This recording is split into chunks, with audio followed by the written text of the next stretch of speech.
Hello guys, my name's John, I'm the Geeky Fanboy, and today I'm finally reviewing Unbreakable because Glass is coming out this week. I'm actually gonna go watch it tomorrow with a friend.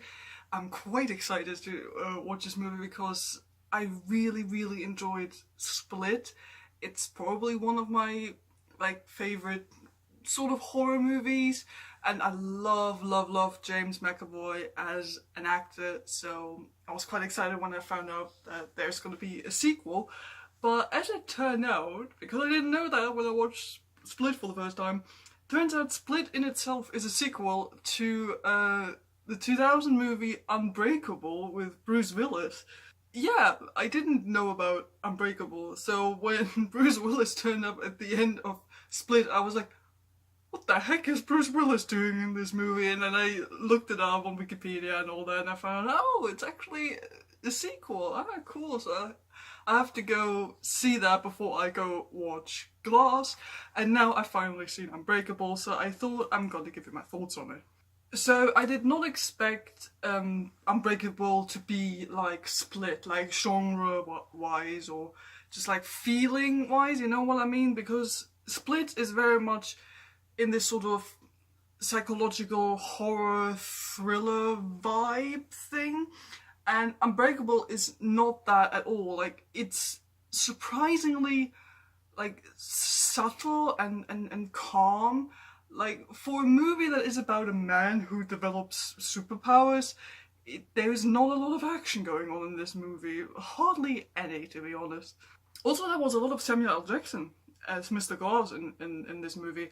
I knew that he already was in this first one, but I did not expect him to be in it as much as he eventually was, so that was quite nice too. So Bruce Willis plays David Dunn, who is a man who discovers that he's unbreakable, so that he can't get hurt and he doesn't get sick or injured, but like his kryptonite is that he can drown easily or suffocate easily. And while I find the character, or the concept of the character, quite interesting, I thought Bruce Willis played him, well, I don't want to say dull, but you could say very, like, this character is very subtle and, well, rather quiet.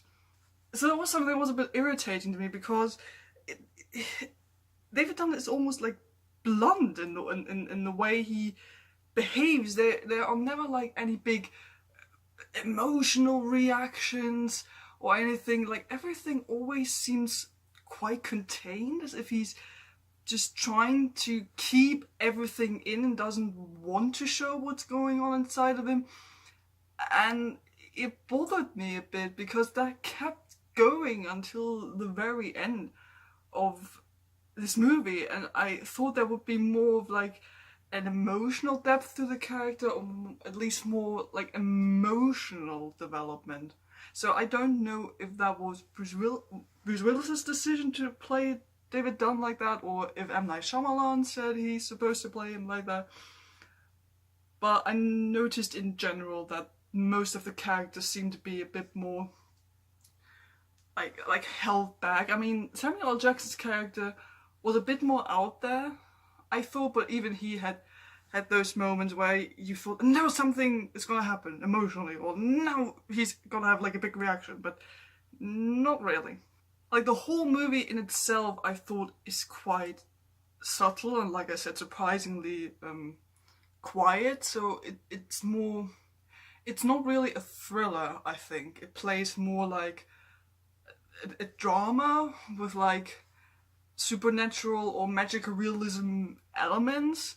So it's more about the character coming to terms with something that's not quite real, but the thing that's not real isn't really treated as something like otherworldly.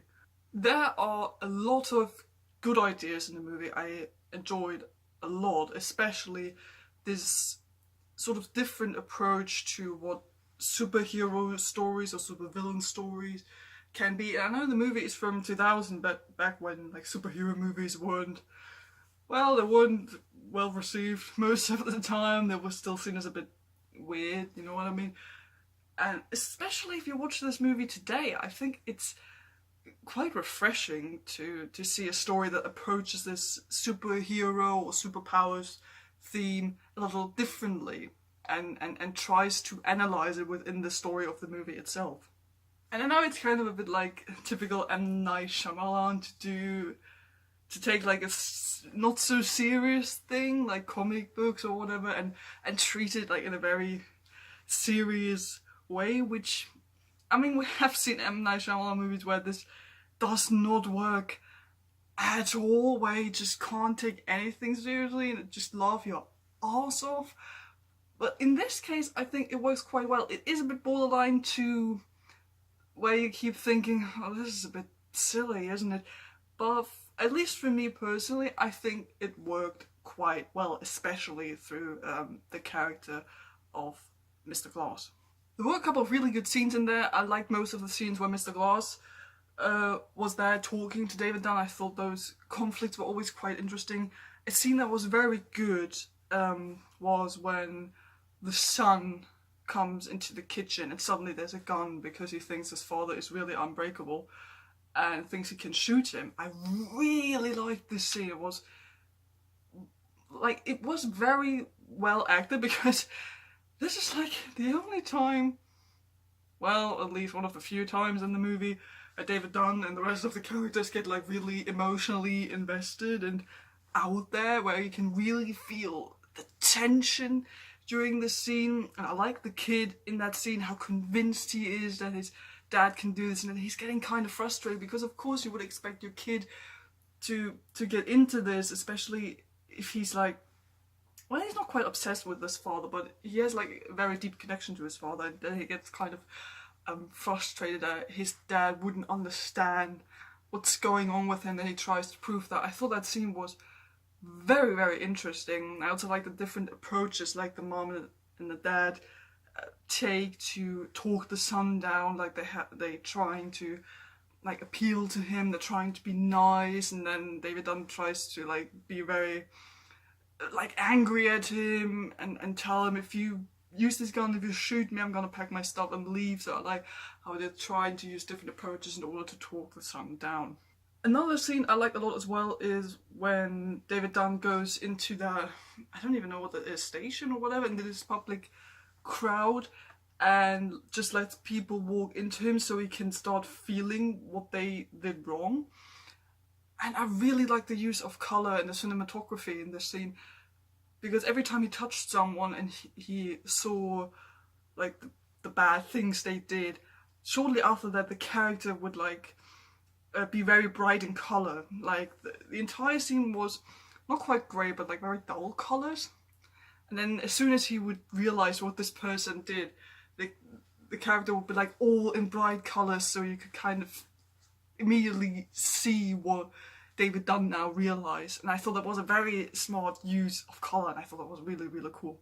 And now I'm gonna start feeling bad about myself, because I have to mention some things that do bother me a lot about this movie. So like I said, the movie is very like quiet and subtle, like there are no big like outbursts of emotions really.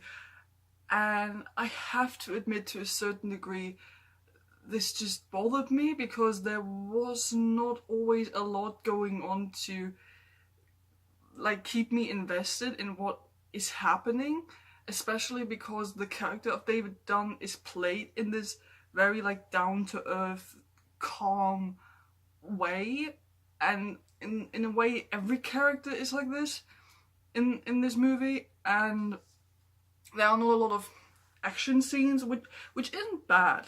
Like, I don't need there to be action scenes all the time, but I wanted there to be a bit more like interesting development, especially emotionally, with the character of David Dunn, because at the end of the movie, I thought, while the end credits rolled, I thought, that's it?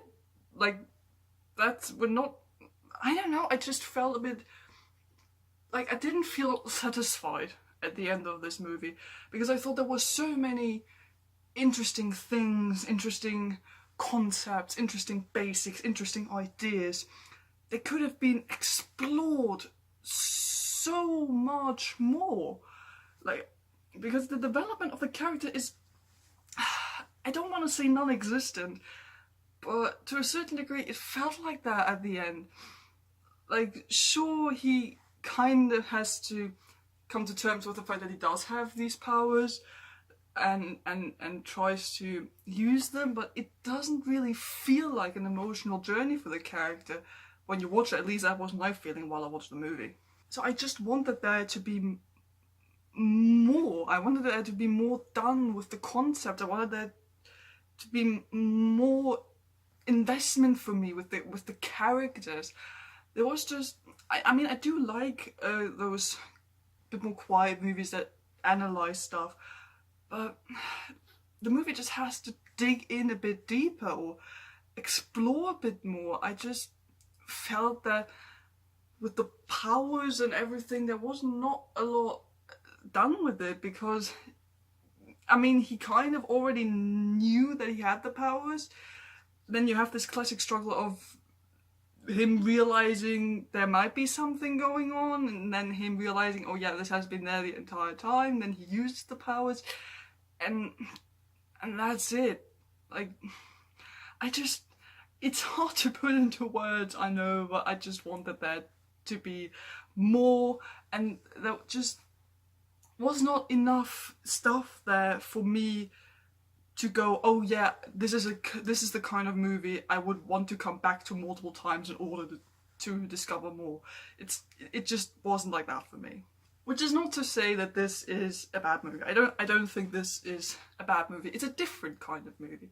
And it's the sort of movie I think you kind of have to be into or not. Like, there's a lot of good stuff there, but there's also some stuff there that just won't click with some people, obviously, as you can see. But like I said, there's a lot of good stuff there. I do like the concepts that are being touched upon in this, and I do hope that when I go see Glass, that there are gonna be some of those ideas that we saw in Unbreakable and also Split, and that they're gonna be explored or explained or whatever. So, did I like this movie? Yes. Did I love it? No. Do I think it's better than Split? I have to be honest and say no, but then I'm biased because I saw Split first and James McAvoy is one of my favourite actors.